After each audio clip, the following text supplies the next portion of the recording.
Hi, welcome to Game Creation, and in this video we're going to use what we learnt yesterday's video on our actual game, and we're going to, I think we're going to randomly destroy the player instead of going to the next frame, because we'll be doing that tomorrow.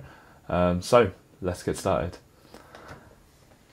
So I've opened up the same project as we've been using thus far, and what we want to do, if we just run it, we want there to be a roll of a dice every time the player moves, and we want it when the player has finished moving, and so that it doesn't happen before the player gets there. So we just got to look into our code to find the place that happens. So if we go to player movement, don't need the player inputs, so we can close that down. And I think this is where they haven't moved yet. This starts them moving here. And then this is the actual movement, and what we have here is a kind of shutting off part. So what I'm going to do is I'm probably going to want to do other things down the line when the player has finished.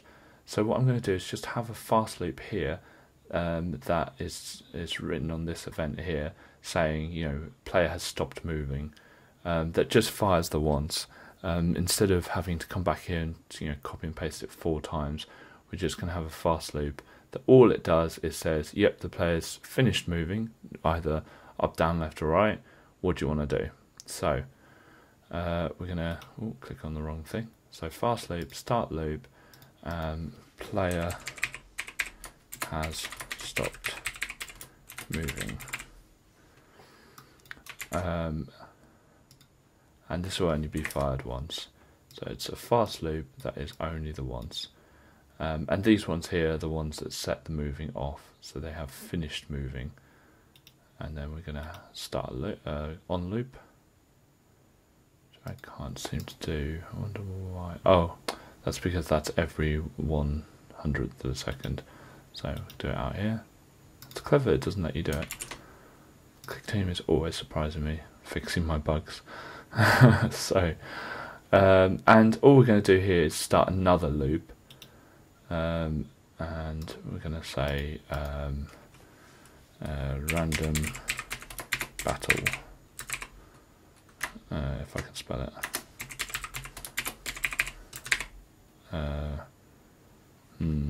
Now we want a description to say random battle, like maybe, kind of random calc random battle. I'm going back to my camel case here. You can actually leave spaces in here. Clickteam's fine with that. I'm just going to do that once. So if I ever need to do another function or fast loop or anything, when the players stop moving, I can just add it to this here, rather than having to add it to all 4 of these. So it's just a bit of housekeeping, really. It just makes it a bit neater. Now we don't actually want this thing anymore, so we were just playing around with that last time. I'm just going to replace that with an on loop for the loop we've just made. I put a capital C there, that's going to annoy me, so I'm just going to change that now. No capitals at the start, just for new words. Alright. And all this will do is say, right, let's roll the dice and let's see whether the player gets into a battle. And we can change the odds depending on the tile they're going on. So is it grass, sand or water? We're going to leave that to later on, and we're just going to roll the dice each time. Now this seems like a really good time to have a kind of object attached to this for the randomness, and so that's what I'm going to do now. So we're going to have like a data store for this. Go to the same as we'd always do, and there might be some really intricate kind of calculations down the line, so I won't attach this to a global or anything else. And this is going to be my random battle data store. Simple. Okay, and we're going to have a value here. So I'm going to call it odds of battle.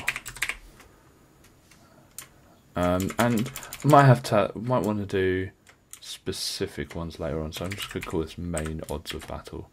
We're just going to have a standard one. Okay, so we could do this, we'll probably do this as a percentage, so I want it to be a 50%. Okay, so 50% chance of a battle every time you move. So every two moves you should get a battle. Okay, how are we going to code that? Well, I could use this data object again. So current dice roll, for want of a better word. And so we're going to roll the dice, and I know we don't roll physical dice, but things like that will help me remember what the heck it does. And we're going to do that in here, algebra value set, and we're going to roll the dice. And so we're going to have, so these are the two options we had before: generate random number or random number within range. We're just going to generate a random number, and it's going to be 101, because we want between 0 and 100 potentially. Don't know actually. Don't know what we want. And that's fine. That'll work. So that'll be between 0 and 100.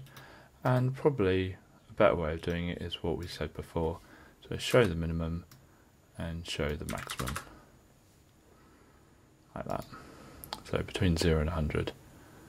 It just makes it more obvious that that's the minimum, that's the maximum, and you don't need to worry about being 101, which doesn't seem to make an awful lot of sense that that's between 0 and 100, not including 101, but we talked about that yesterday.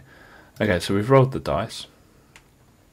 Now 50% would mean that if we're doing it as a percentage, we just have a condition there, so insert a condition. And we are going to compare it to this. So algebra values compared to one of the algebra values. So if the current dice roll is lower or equal to main odds in battle.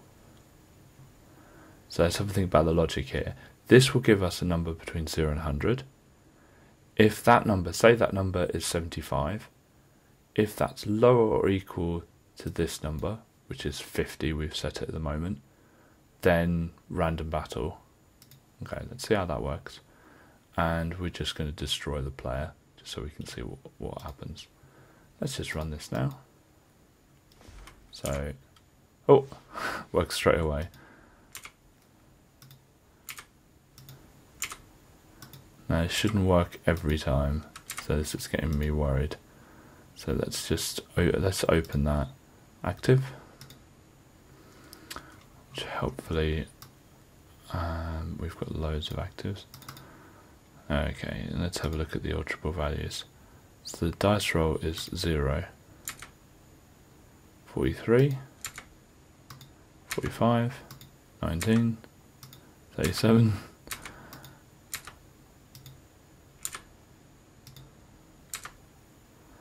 Okay, so it's not actually giving us a number above 50. So we think to ourselves, why is it not giving us? First of all, I've spelled current wrong, which is going to irritate me, but I'll sort that out later. Why is it not giving us a number? That's a strange one. It's not giving us. Let's remove that, so we can just focus on this. It's always it's always lower than 50.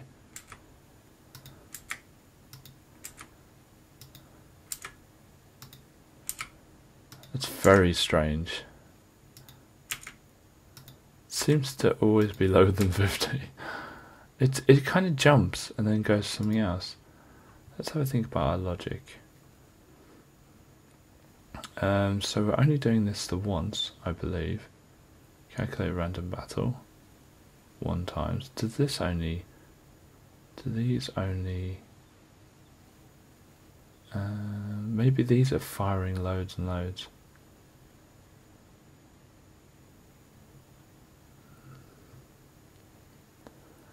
maybe I need to insert that moving is on.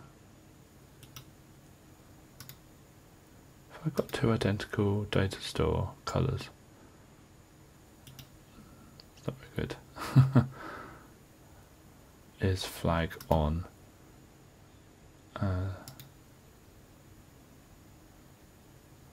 Oh, it's in the active, okay.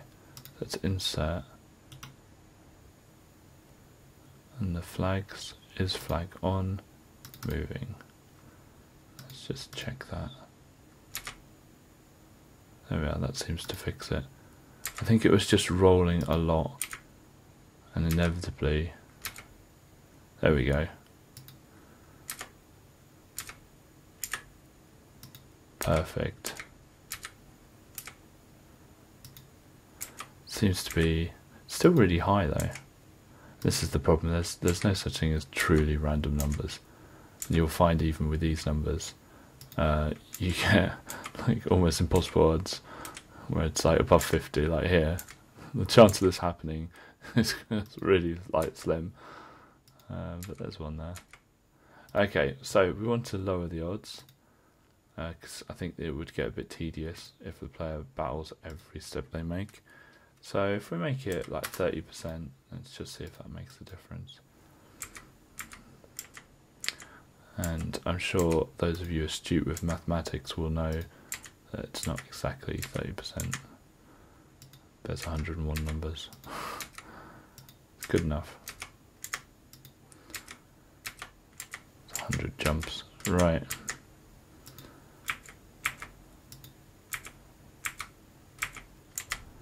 Perfect. Now, again, 30 is way too high. Probably 5 would be a better one to do. Let's just open up. So it's got to be 0, 1, 2, 3, 4, or 5 for it to happen. So it's not going to come up every time, but you will get into them. And that's something we'll adjust down the line. That's why we have alterable values. So it means that we don't have to change loads of parts of our code. We can just change it in one place, which we've talked about loads of times. And we're just going to probably finish it there. So in tomorrow's video we'll be moving to a frame. We're not going to have anything on that frame, but we're just going to move to a frame when that happens. Going to be quite a relatively short video. And on Friday, it's one slightly maybe longer video, is how do we come back and what breaks when we come back to this frame. So I'll enjoy seeing you then. Thank you. Thank you very much for watching this video. If you want to see more from us, please click subscribe. We release videos every single weekday at 7 PM UK time. Thank you.